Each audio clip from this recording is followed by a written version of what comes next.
Hello everyone, I'm Nal SG. Today we'll be going through a crash course for the Hallowed Flame event. A quick background, I ran the event with my clan and managed to last for 60 minutes. Should you be watching this? If you have yet to get the Naberus Ephemera, then yes, you should be watching. If you want to push yourself and test your skills and coordinations with a group, you should be watching as well. This is what you can expect from this video. Respective timestamps can be found below. A disclaimer, this is not a Bible or a mandate that you're forced to follow, it's merely a guide with my opinions. Before we even attempt to start, we should first do our research and understand the mechanics of the mission. You load in, kill the NPC drops the lantern which decays over time and is recharged by killing infested units in a certain radius around the lantern. Do note that the radius of the lantern is directly proportional to the charge percentage of the lantern. If you have 100% charge on the lantern, the radius will be at its maximum and vice versa. Every second with the lantern awards 1 point. Another mechanic you must know is that ragdolling enemies make them invulnerable even in the radius of the lantern. This brings me to my next section, do's and don'ts. What you should not do is exploit. Exploitation of any kind is just no. You should also not bring frames that ragdoll enemies, like lifting them up. Examples include Korra's Strangledome, Zephyr's Tornadoes, Nidus's Pool, Vauban's Vortex, and such. Using these frames would usually only lead to your failure.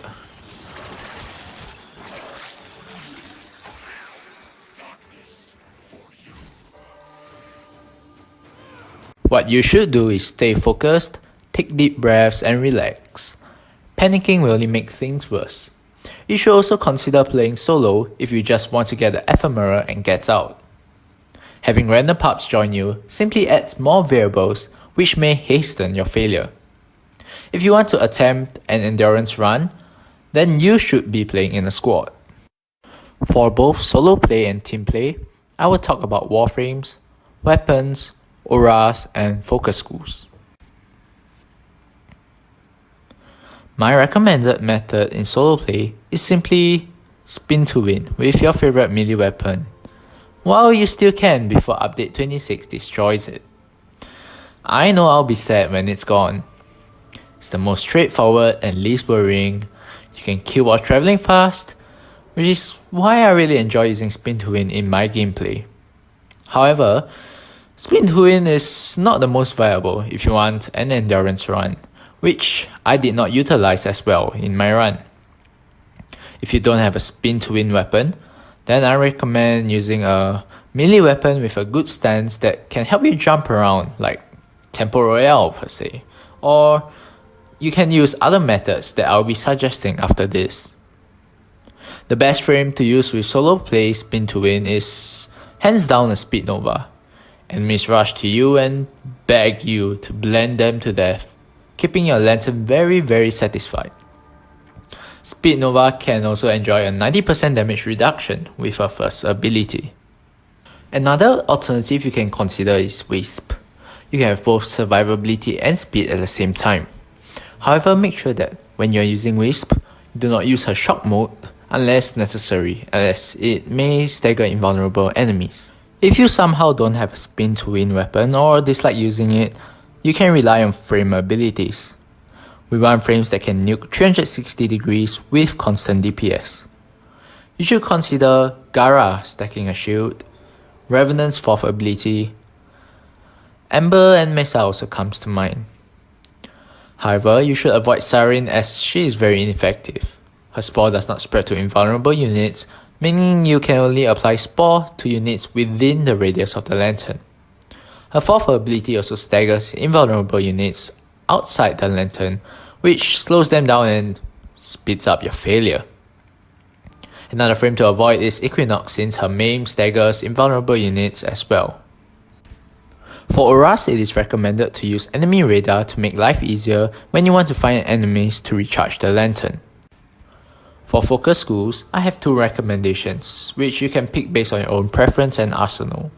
You can use Xeneric for energy recovery. Or if you have Arcane Energize or think energy is not an issue, then I recommend using Vazarin for Protective Dash as your panic button. To optimize team play, there are many factors to consider. It will be a test of skill, strategy, and coordination. In a typical squad, I recommend having a frame for survivability, a frame to buff damage, and a frame to carry. The last frame can be a utility frame or an option slot for any of the roles. Frames that boost the team's survivability must be able to continuously heal the entire team. I highly recommend using Wisp. Another frame you can consider is Oberon. As for a frame to buff damage, I highly recommend a Sonar Banshee with the Augment Resonance. It can multiply any damage source as long as it hits the sonar regions. This includes Warframe abilities. Otherwise, you can consider Rhino or Octavia or even Mirage. When it comes to carry, Gara is the undisputed queen in this event. She has infinite scaling on her second ability combined with 90% damage reduction. It can also be applied on teammates. You can even further amplify her damage with the Sonar Banshee to insane numbers, so you can kill without any issues in an endurance run. Other frames simply do not scale as well. When using Gara, the melee weapon is merely used as a stat stick to boost the damage of her first ability to increase the stacking rate of her second ability when shattering her fourth ability. Simply mod for the highest damage and elements percentage. Best if you have a Riven with high disposition. As Gara, you'll be spending most of your time stacking in the early stages, while weapons are still effective, so you can carry the team when weapons become outscaled.